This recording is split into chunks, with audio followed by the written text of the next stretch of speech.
If you're feeling really overwhelmed and you just don't know where to start in order to feel some relief or get some control over the situation, I would say choose one thing you can control rather than trying to control everything that's feeling out of control.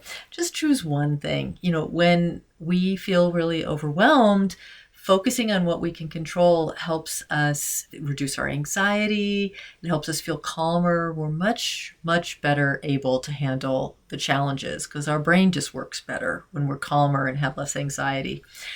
And by noticing what you have control over, that can actually come as a relief. So one strategy that I really find helpful is to draw 4 columns on a piece of paper. So I draw 4 columns, and on one column it says no control. I have no control over this. And on the second column it says I have some influence over this. And the third column is I have total control over this. And the fourth column is what are the actions I'm going to take.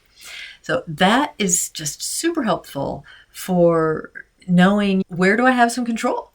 And I'll tell you, when it comes to being a stepmom, and when especially the kids are around, or if I'm having a conversation around some long-term planning with my partner, and what I find I have most control over actually is what the research tells us stepmoms have the most control over.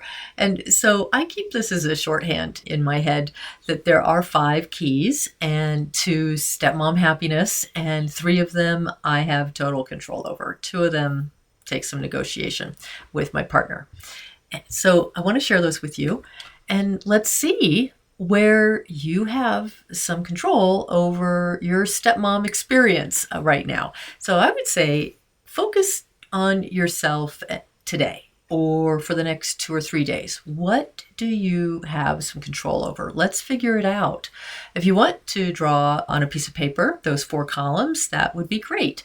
So again, in the left column, it's what you don't have any control over. So that might be like a meteor shower, right? Or whether the kids are in a good mood or a bad mood, whether the bio mom is treating you well or not, whether you have any say at all in what the kids are eating, anything like that, that you just may not have control over that.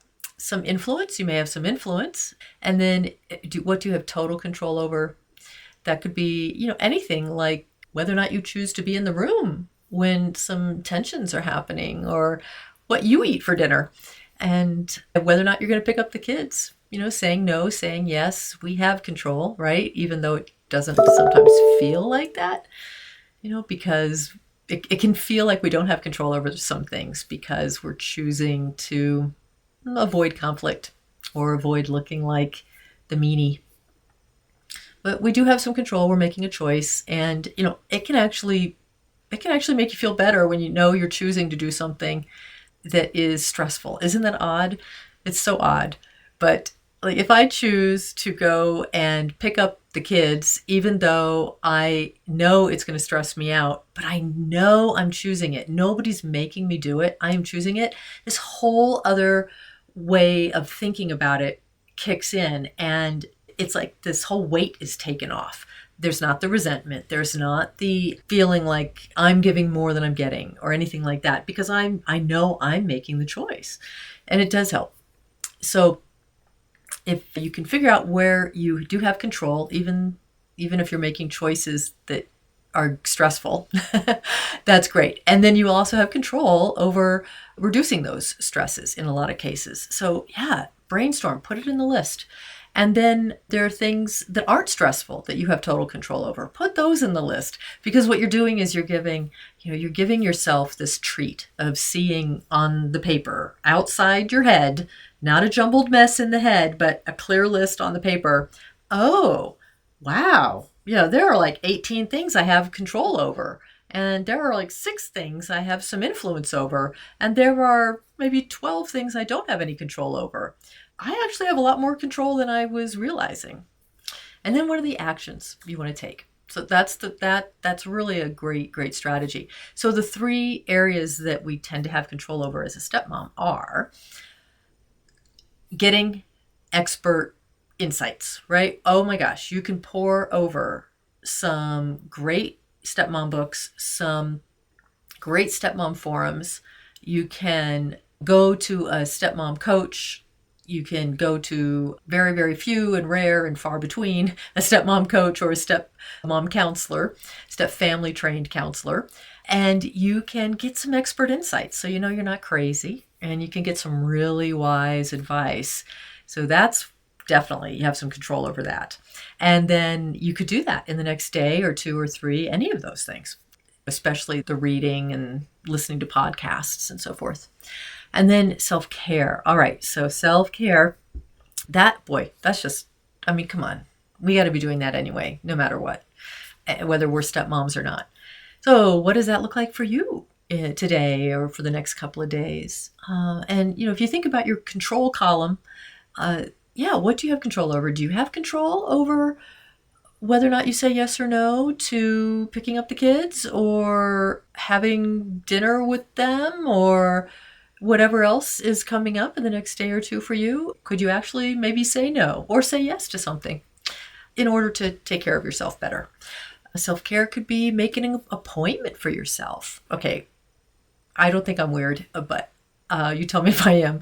I really, really love going to the hair salon and when they wash my hair and the head massage. It's like everything just falls away. Love it. So maybe that could be something you do or something similar.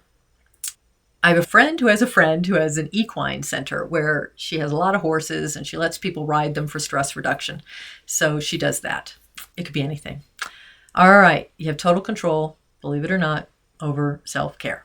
Then we have the third. Before we talk about the third, I really want to mention two things we don't have control over that can affect the third. So, household structure. All right. Who's going to do what when? And where are things going to be put in place? Are they going to be put away? Where are they going to be put away? Who's going to do the dishes? What time are we going to have dinner? Oh my gosh. A gazillion details for household structure that give you a sense of routine and flow. There are a lot of people involved in that, right?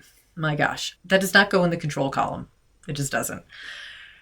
But there are aspects of it that might. So if you don't have total control over who's actually going to do the dishes and whether or not there's going to be a pile of them in the sink, then what you do have control over, maybe, if you choose to take it, is to maybe have your own set of dishes that nobody else can use. Maybe they're bright red or bright blue or bright yellow, and you'll know if somebody else used them. And those are never dirty because you're the only one who uses them, right? And maybe they have a giant smiley face in the center of them, something that you like that lights you up. That's totally fine. That's just an example.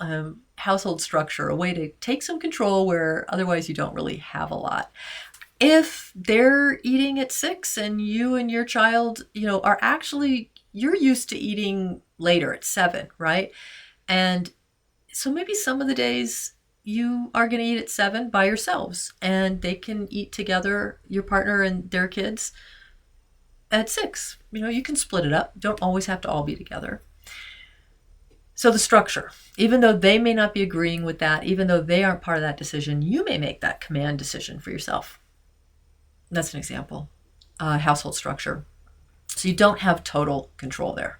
Now, the stress of not having total control there can really start to eat away at patience, right? I mean, come on. I'm not saying anything new here. This is pure validation. If you are losing your patience around household routines, around cleanliness, or it's too clean, or anything to do with household structure, routines, and you're losing your patience and you're getting snippy, or,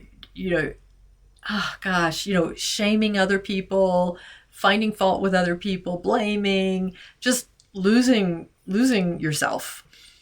That is normal. Total normal. When we don't have control over our environment, boy, oh boy, it kicks up some weird stuff and we can lose a sense of ourselves. And we can get irritable. And so being aware of that is really important. In that third column, we have influence over boundaries. Like, Is the ex, is the bio parent talking badly about us? Are the in-laws talking badly about us? What's going on that we have pretty much no control over? You could be a saint, total angel, and it could still happen, right? No control. How do you deal with that? Well, you might have some influence over it by not stoking, what is the expression? But not making it worse. And what you do have control over could be, just not exposing yourself to those people as much as possible, saying no as much as possible. However, it can eat away at patience and all of that, which comes back to good news, which is the third aspect of step parenting that we do have total control over. I believe it goes in that third column for most of us. Let's pretend that you're in the kitchen and your stepdaughter, who's 12, is just beating up verbally on her younger brother, right? Your two stepkids. And it's happening around you. You haven't been with them since they were babies. So you're the outsider. You're not their mom. You don't have that history. You don't have that buffer. And you're like, okay, I just need you to stop talking that way. You really shouldn't talk that way to your brother, even if you say it nicely. It's hurting your brother's feelings. Would you want to be talked to that way? I think you could be a lot nicer to your brother. I know you love him. That could even be received in the wrong way. So that is called disciplining. And what we have total control over as step parents, even when we're totally frustrated because of all the reasons I just told you, we can sit on our hands and we can step back. That goes in the column. You have total control over about whether or not you step in or step back. Yep. So that's a way you can take care of yourself. And that's a way today, in the next couple of days, you could experiment with choosing something that you have some control over. Any of those three things, getting some expert help, either through books or forums or in person or Zoom or on the phone, and taking some self-care time for yourself, and stepping back from disciplining. Yeah, take some of the pressure off.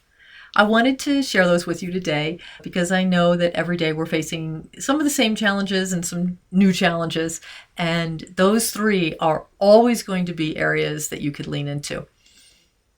Remember, always, you matter. You really do matter. Not only because, you're a beautiful human being, a precious miracle on this earth, of course. You're one in a gazillion forever. And also because your health, your sense of sanity, your desire to be in your stepfamily and with your partner, it all influences, that goes in that influence column, it all influences the health of your stepfamily too. If I can help in any way, please contact me. My contact information is down below in the description, and there's some assessments there as well that could help you kind of focus on where you want to put the most energy for improving your situation. I'll see you in the next video.